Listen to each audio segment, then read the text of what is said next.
Hey, what's going on, everybody? Decided I should put out a video a little bit to give a couple pointers here for franchise mode. I know there's some people that are new to the game or have had questions, trying to figure some stuff out. And maybe some tips to get an easier way to go about building a good team. There's a couple things I thought I should throw out there. Just a couple small pointers for some people, for those who are curious, maybe don't know about enough about hockey, don't know enough about how to work around things in order to build a team quicker. Obviously, as I've said before and I've showed before, I have shown the trade glitch. I'm not going to post it here again. The videos in my playlist, so if you want to go ahead and look at that, go ahead. Um, but I thought I'd give a couple pointers. Easy way to go about building the team. Some things you keep in mind, how to work around stuff. First things first, I will tell you one good thing about this game is that if you learn, sorry for the tutorials, if you learn how the trade values work and you learn how the development works, you'll realize that you're going to make things a lot easier on you. For starters, I will tell you this: as you can see, we're looking at the list here of players I've just gotten the Kraken. It's just a quick team I put together.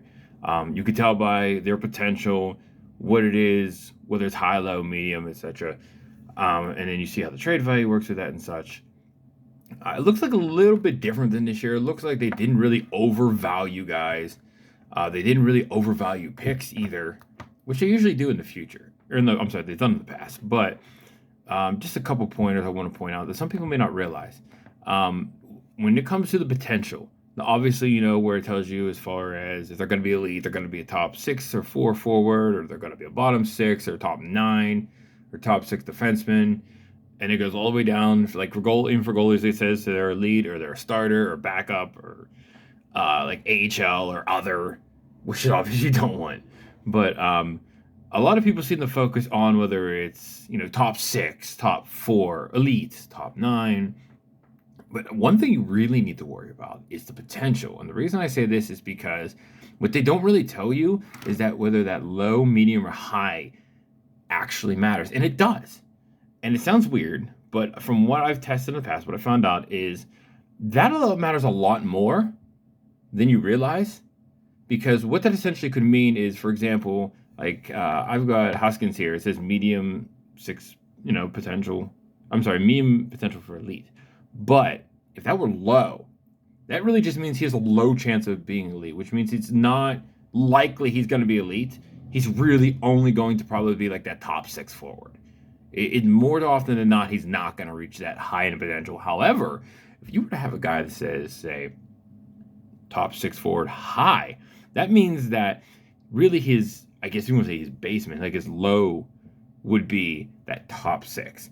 But there's a good chance he's going to go even higher. So that's something you have to consider, because if you've ever noticed on the trade values a lot, if you'll find this guy who has that top 6 and it's high, he'll more often than not actually end up better than a low elite guy who just doesn't make it.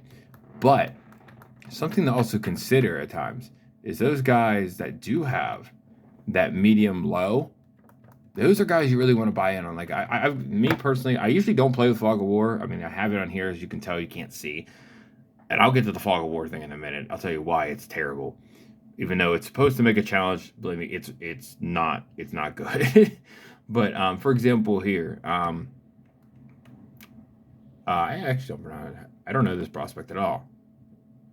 Stanislav Svozil? I actually don't know who that is. It's Ducks prospect from this year. For example, as you see, he has elite low. That's what it is. Now, that was actually true. We don't know, again, with Fire War. But if it's actually true, he's probably going to have a low trade value. And if you ever drafted guys later rounds, you notice they have really low trade value. Like I said, the reason I was back to is what the games really tell you is those guys probably aren't going to make that elite potential. So they're going to have low value. When you're making trades in your franchise, go for those guys. Don't go for the high. Don't go straight for high-end prospects. Like in this year, like if Eckling gets drafted, whoever he does when you start your franchise, don't go after him. Like here's a good example here. Clayton Keller. This is a really good example. Look at his overall. I mean, now in his case, his salary's high. But let's say that he was in his contract year, for example, or maybe a year away. Say he's like an 81. With that low value, it's not going to cost you a lot to get to him. But the reason you want to go for him is you want to go for that role. You see that role where it's just his second line forward? You want to play him in that second line because what's going to happen is if he plays in that role and he excels, and especially if he's a good fit for your team, say you get him to a year where he goes crazy, puts up a point per game. That 84 is going to skyrocket to probably an 87 or 88, and immediately you're going to see a jump in all of his potential. And that's the kind of thing you have to look out for because you want to go for the guys that don't have really a contract per se, like something where they haven't quite gotten to that point in terms of their salary. Another one I loved to use last year, this was a good one, Jesse Puljujarvi. I did it last year in NHL, and what I would do is come to that contract year, I trade for that guy, I give him a contract now, and it really, really helps in the future because what's going to happen is, as you see, he's only 80 now. It asks to put him on the third line. I put him on that third line. If you need to, you play a couple games, make sure he's scoring some goals. If he's got, say, like a 25-goal season, maybe he's got 25 goals and like 25 assists kind of thing, and he's on your third line, that next year, that third line's going to come through a second. And his overall is going to immediately jump to an 83 or an 84. Now, if you're signing him right away, before he's done anything, you could offer him a 7-8 year contract, and he's probably going to take it for maybe like $2-3 million. Maybe 3.5 sometimes if you're unlucky. But what's going to happen is you just sign him for 8 years, $3 million. Play him in that role. Next you know, he'll still stay low elite. But that overall is going to go 80 to an 84 to an 85 to maybe an 87. I pulled it off last year with a Penguins franchise I did. And Puljujarvi was a really good one. Tyson Jost was another one. I don't know. Let's see if Tyson Jost is another low franchise, or I'm sorry, low elite. Probably not. No, he's medium elite now. Okay. But then again, there's another one. Super cheap. He's on last year's deal. That's a perfect one to trade for because look how low his trade value is. All you've got to do is play him in that role, third line scoring forward, play him on that third line, make sure he has a good year, but you got to sign him first. You absolutely have to sign him first. There's no way around it. Because if you don't sign him first, and then he blows up, then he's going to ask you too much money. So, like I said, you got to do it first. You got to trade for these guys, sign them right away, give them an 8-year deal. They're probably only going to ask for like $2 to $3 million off the bat. Now, sometimes it may not be the case, and if it happens, that's fine, because in this case, when you go for some younger guys, as you see, Yost is only 23. And to my knowledge, he's only been in the NHL for, 4 years now? Actually played in the NHL? 1, 2. Okay, so this is going to be his 5th year. So he's still under oh, no, maybe it's his 6th. But even then, he should still be under RFA. So if he tries to take off, tender him, somebody's going to try to sign him. I mean, not often the computer does it, but they will do it. But I will say that speaking of guys for the RFA tag, and let's see, I don't know if this would have Pedersen. Okay, so he signed his contract on here. Pedersen was a good one in terms of the RFA to look out for the computer. Now, I know in the past they used to tell you who the pending RFAs are. I don't know if they still do anymore. Let's see. Here we go, pending free agents. All right. This is something you should definitely look out for. Go to pending free agent, see the upcoming year, and you want to look for the RFAs. If they let you sort it out. This tells you they're under contract or not. Okay. No, they don't tell you the RFAs now. They used to tell you who they were. But what you definitely want to look out for are... Oh, here we go. The RFAs. All right, so here's the guys you definitely want to look out for. And you do want to make sure you look for these guys who have the elite potential, who are looking like they're going to be superstars. Braden Point, I thought he had a new contract. Maybe I was wrong. But you want to look for the younger guys that look like they're going to break out. And there's another little sneaky thing because you get somebody in this case like Matt Tkachuk, because obviously I didn't use updated rosters.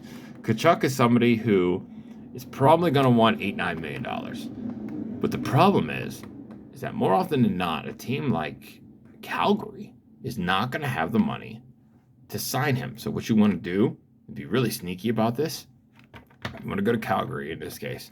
Calgary has... Oh, they're up against the cap. That's brilliant. They're already up against the cap. So what you want to do, take a look at who their expenses are going to be for the upcoming season.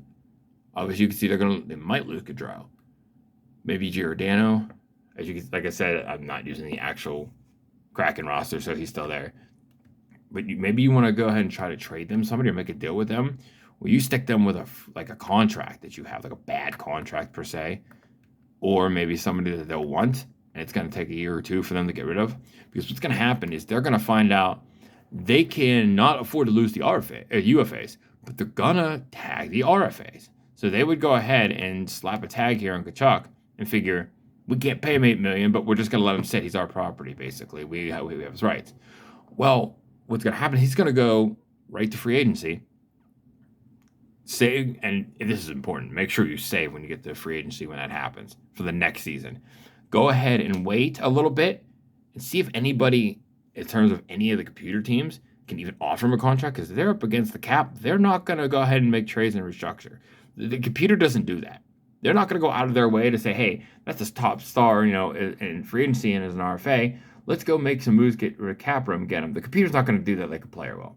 So what you can go ahead and do is go ahead, make trades, force that team to be up against the cap and have him tendered. And then what you can go ahead and do is wait until probably about September going into the next season and offer him a 1-year deal and keep it very low. Like say he's at that point, he's just once signed. He may take a $3 million deal and all you're trading them is a 2nd-round pick for him. And then you go ahead and sign him. Because at that point, you can give him an 8-year contract and maybe $8 or $9 million. And if you don't want him, you trade him off. And if you do, all you do is trade a 2nd-round pick for a superstar. So it's a really, really sneaky way around basically working around the computer. But I will say this, though. When you are making trades, I want to go back to Vancouver on this one because I don't think a lot of people recognize this one. I noticed Vancouver had this. Another thing to keep an eye out for is when you're making trades. In this case, you see Besser, 87. He's only making $6 million. And you're like, all right, cool, whatever. I could buy him low. Maybe try to get a good contract on him. But then you realize you got to remember extensions exist. So some of these guys may already have extensions. In this case, he has. If you trade for him, he's going to be on your roster for actually 4 more years. But those next 3 years after, there's going to be $8.5 million. So that's something to keep in mind.